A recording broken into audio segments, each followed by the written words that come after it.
Hi everyone, welcome back to one of my videos. If you haven't seen the others, I just give tips in a very calm, explanatory way of decluttering.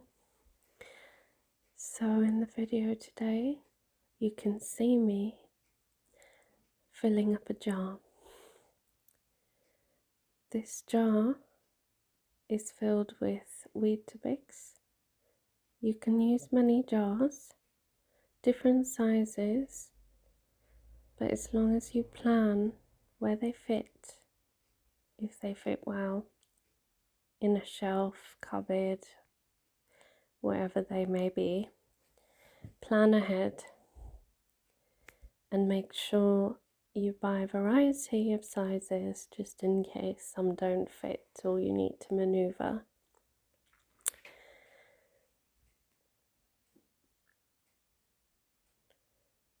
So I know that some of you have kitchens that may seem overwhelming, clutter everywhere, falling out. The solution would be start small, one step at a time always. What you need to do is you need to start one section at a time, like I'm doing with these jars. So if you find that you've got random bits like packets and jars and groceries just all sort of clumped in there, the best way to organise is by putting them in jars or tupperwares or boxes and baskets. This way you can see what you have. It looks presentable. If it runs out, you just buy to top up rather than just buying unnecessarily for buying, and you don't just buy loads. So the best thing is to use jars that fit kind of in the space that you plan to fit them in. So again, planning is key. I had my tea bags in jars, which were great, but I kind of got bored with having other things like baking stuff all in a mess. So I thought if I move the tea bags in Tupperwares, I could stack them all up nicely and have them labelled. So I did that, as you can see. Tupperwares are square and rectangle, so they're easy to kind of stack and fit and move around. That tea bags aren't used as frequently either, and because of their shape, they just fit nicely in a Tupperware. The jars, I thought it'd be really nice display to put baking stuff in there.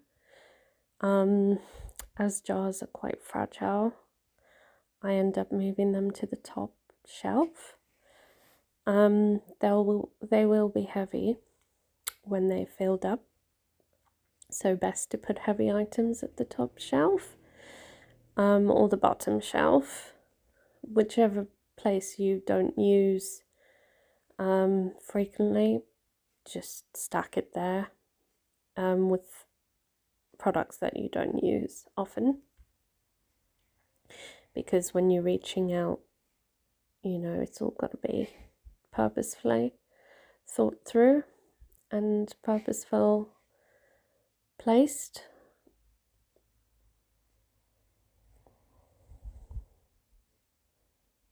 Me showing you the different ways of storing food. So the Tupperwares and the jars.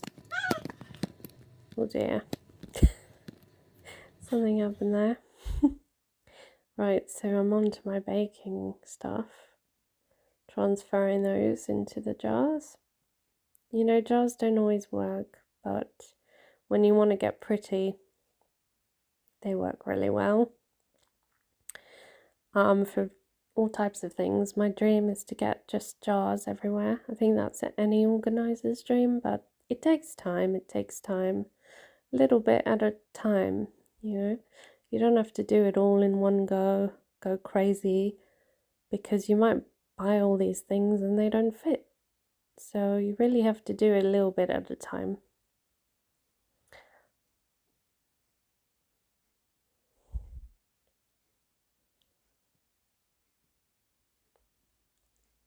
So if I think about kitchens, something pops into my head, and that's the way we use kitchens and function. Place your items in areas where you'll use them. For instance, in a hob area, where the hob or the stove or whatever it is that you use to cook, that area you should have utensils for cooking. You should have pots and pans close by. It only makes sense. Serving bowls and plates don't need to be anywhere too important, as you use them less frequently. You know, if you've got a toaster somewhere, then it makes sense to put knives and a chopping board, cutlery. If you've got your kettle somewhere, then you're going to want obviously your tea and stuff, teaspoons. So, you know, things like function, it comes into mind when organizing your kitchen.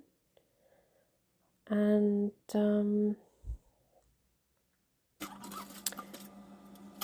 going to want to put them in groups.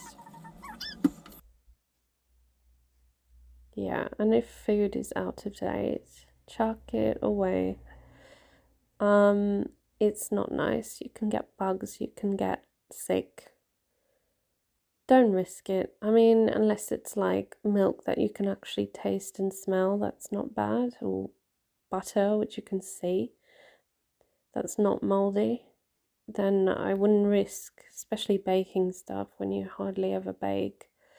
Just chuck it away, and also have a system, a schedule of checking these things. That might help.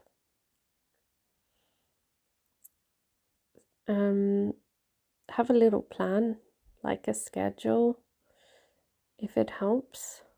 Set time, maybe once a week, once a month. Sort out the kitchen. Do like a little planner. Put it on the fridge, put it on the wall, stick it up. Have Monday to Sunday and plan. Today we'll be sorting the baking stuff out, or tomorrow or next 5 days we'll be checking due dates every month or every few months. Today I'll do a grocery shop or something along the lines. That goes with your grocery shopping. You're going to want to check your fridge. You're going to want a meal plan. Have a plan. Buy your meats or plan your meals, and then buy your food for the next few days. Instead of just buying all this food and stacking it, shoving it in the kitchen for it to go off, plan your meals. So Monday to Wednesday, say, the next few days, I've got a meal. Buy this meat, buy this veg, buy these carbs. And then a second meal to last like a day or two. Write it down, put it on a list. It's just get the kids involved, or, you know, get them to plan some meals. That could be fun. Look at recipe books, get inspired.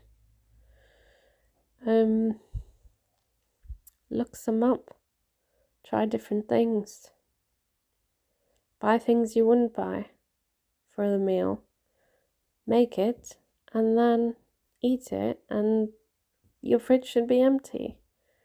Shouldn't have all this food hanging about, getting going off.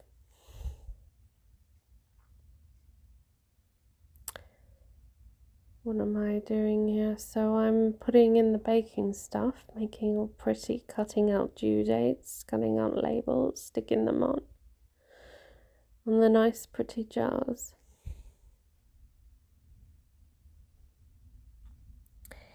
Well, folks, I hope those tips are helpful for you, and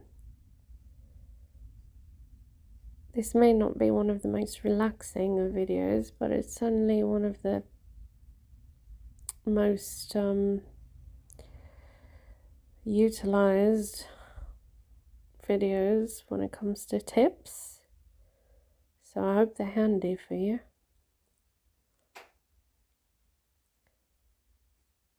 So now I'm gonna start to talk a bit slow, because maybe you're feeling quite overwhelmed, and this is where I start to whisper, so that you can relax a bit, take it in, watch the rest of the video, and sink those tips in. Give me feedback on anything you want to know about, or learn, or listen to.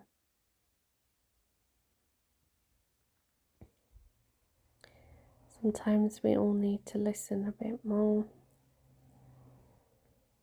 learn from others. I'm making a right mess in there. It's that cocoa powder, it just gets everywhere. It's actually cacao. So cacao is natural cocoa powder, and it's got many health benefits. It's not as sweet. It's not really sweet actually, but it's healthy. It's like a superfood. Look it up. Try it out. It's quite concentrated. It tastes quite nice. You can use it for baking.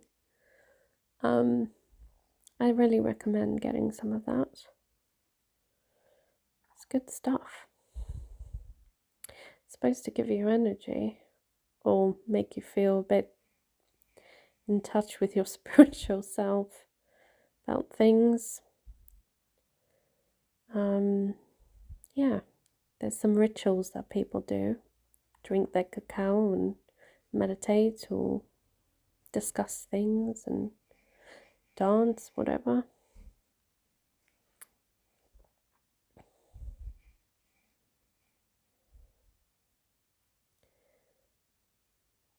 I think I'm finishing off the last bits.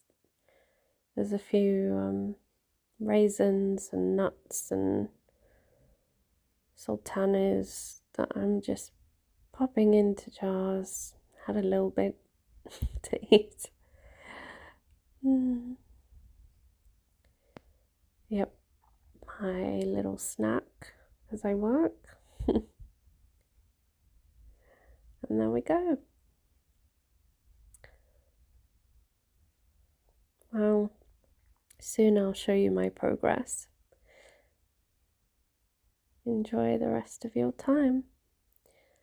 I'll say goodbye for now. Thank you for watching. I hope this is at all helpful.